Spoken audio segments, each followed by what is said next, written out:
गणेश एक ब्रह्मचारी है तो एक गृहस्थी है। हनुमान और गणेश एक ब्रह्मचारी है तो एक गृहस्थी है और दोनों ही एक ही आत्मा का पार्ट है। हाँ, और टाइम एक ही है कि अलग अलग है? आप कोई पूछ रहे कब कहेंगे? टाइम अलग अलग है। कब कहेंगे बाबा ब्रह्मा का गणेश का पार्ट किस समय कहेंगे? और जब गृहस्थी है तो ब्रह्मा गणेश है, और जब गृहस्थी नहीं है, सूक्ष्म वतनवासी है, तो हनुमान है, उड़ता है, पवन सुत है ना। और नारायण ने अपनी नारायण की सेना दोनों की तरफ क्यों की और नारायण खुद पांडवों की तरफ क्यों रहा? क्योंकि नारायण जानता था ये जो सेना हमारी है, यादव संप्रदाय, ये सब नास्तिक है और पांडव आस्तिक है, इसलिए सारी सेना को नास्तिकों की तरफ दे दो। नास्तिक जाके नास्तिक में मिले, कीचड़ जाके कीचड़ में मिले। द्रोणाचार्य का मतलब क्या है? द्रोणाचार्य का मतलब द्रोण माने ज्ञान का घड़ा, ये आचार्य माने आचार्य। जिस बुद्धि रूपी घड़े में ज्ञान भरा हुआ है उसका नाम है द्रोणाचार्य।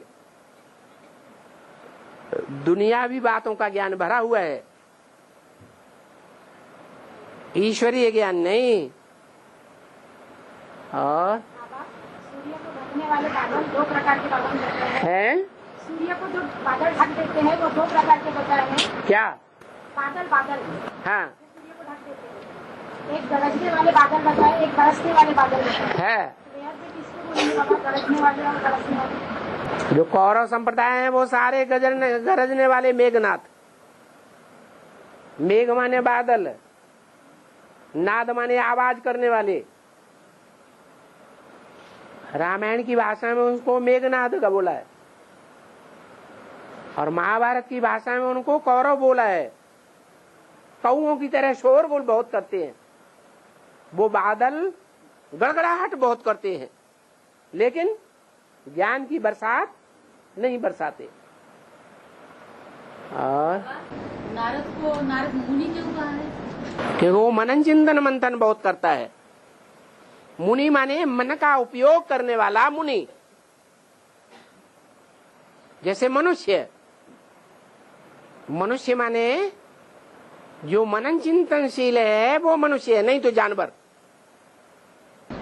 फिर भी बाबा वो इधर की उधर बातें लगाता था, फिर भी उनको महान कहा है। नारद जो है वो इधर की उधर बातें सच्ची तो बता रहे थे ना। हाँ, तभी तो बंदर बुद्धि है।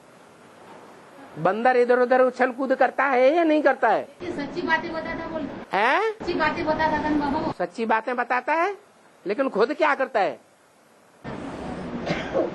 खुद नरक में रहता है या स्वर्गवासी है? देवता है या मनुष्य है? नारद देवता तो नहीं है, नर से नारायण तो नहीं बनता है। लक्ष्मी को भरना चाहता है कि नहीं है? फिर दूसरों को ज्ञान सुनाता फिरता है, खुद स्वर्ग में नहीं जाता है, खुद नरक में रहता है। यहाँ भी ऐसे बहुत हैं, दूसरों को ज्ञान सुनाते हैं लेकिन खुद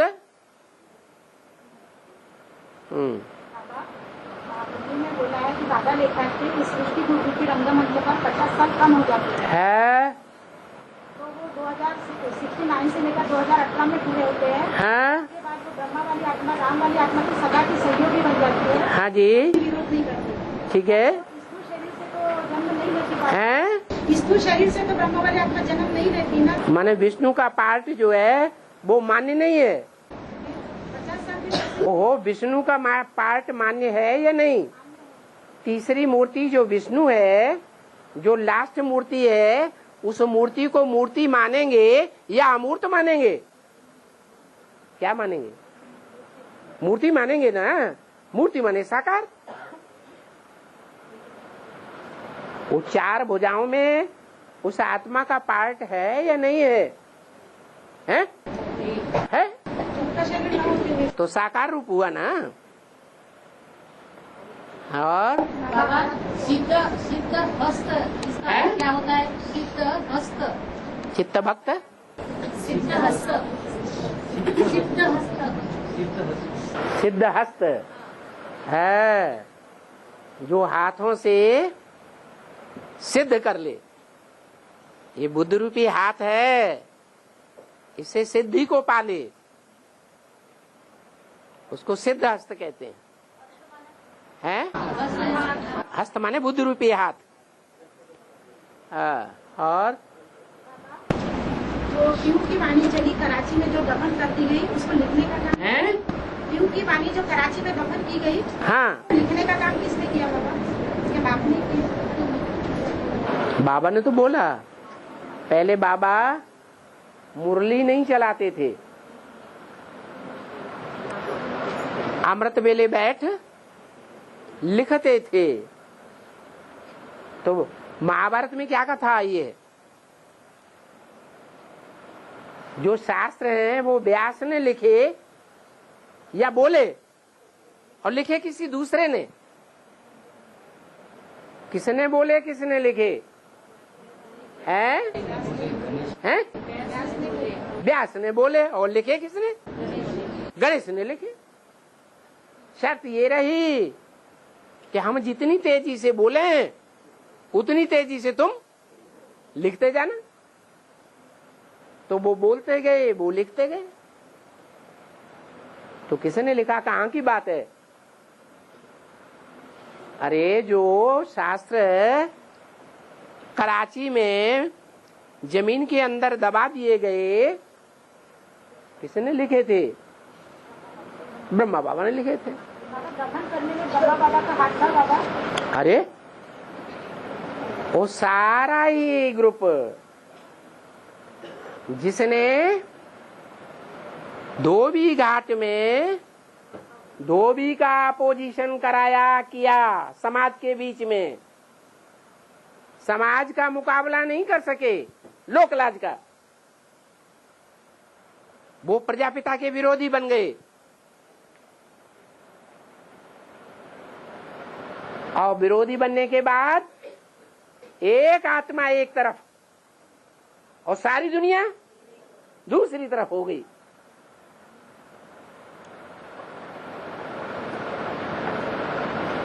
असुरों ने लाश को भी गुम कर दिया। और बाबा ये शास्त्र जो है आदि में तो व्यास ने बोले और गणेश ने लिखे, जो शूटिंग स्पिरिट में हुई है, उस पीरियड में जो शूटिंग हुई, कि जो व्यास ने ही इसका मतलब कि जो बोला है वो भगवान सब के लिए जो एक भूल करके बोला है, इसकी शूटिंग हुई उसी वक्त की। एक व्यापी है या सर्वव्यापी बताया है? सर्वव्यापी बताया शुरुआत में। द्वापर युग में बताया था, द्वापर युग से, द्वापर युग के आदि में नहीं कहते थे सर्वव्यापी है। वेद में एक ऋचा आई है, हे भगवान हम पहले तुम्हें सर्वव्यापी नहीं मानते थे, अब सर्वव्यापी मानते हैं। या चारों ओर देखा, ढूंढा, कहीं नहीं मिला, आदि अंत नहीं पाया, तो क्या बोलने लगे? शिवो हम सर्वव्यापी है। बाबा द्वापर युग में विक्रमादित्य राजा ने सोमनाथ का मंदिर बनवाया था, जिसमें पूजा अर्चना करने के लिए कोहिनूर हीरे के संगम की स्थापना की थी। तो वो मंदिर को मोहम्मद गजनवी ने लूटा था कि मोहम्मद बिन कासिम ने लूटा? मोहम्मद बिन कासिम जब द्वापर युग, वो कलयुग शुरू हुआ है आज से 1300 वर्ष पूर्व, तब उसने मुसलमान ने पहला आक्रमण किया था भारत में। मोहम्मद बिन कासिम मुसलमानी आक्रमणों में पहला आक्रमणकारी है। उसके 300-400 वर्ष के बाद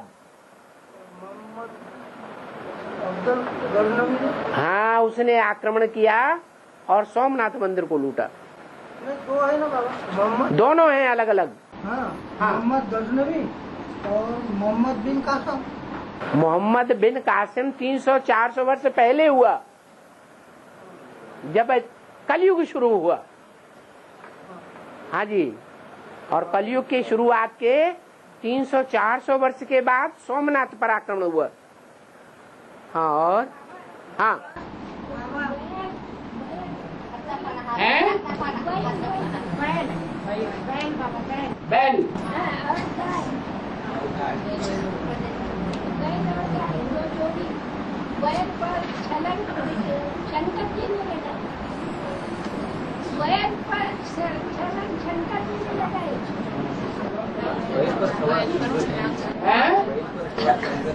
बैल और गाय है बाबा।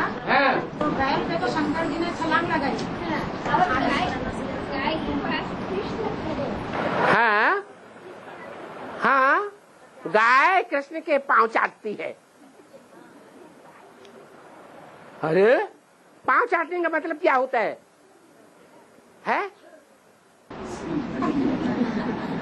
मक्खनबाजी करना।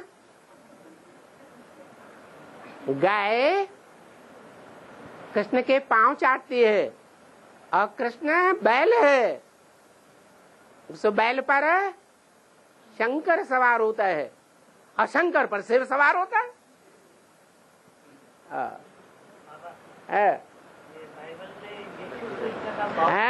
बाइबल में यीशु कृष्ण का बहुत वर्णन किया। हाँ। यीशु कृष्ण कौन सी आत्मा है? यीशु पर कृष्ण, यीशु कृष्ण, हाँ, क्राइस्ट को उन्होंने कृष्ण का रूप दे दिया है। वास्तव में उन्होंने कृष्ण को फॉलो किया है, असली कृष्ण नहीं है, डुप्लीकेट कृष्ण बना दिया। ओम शांति।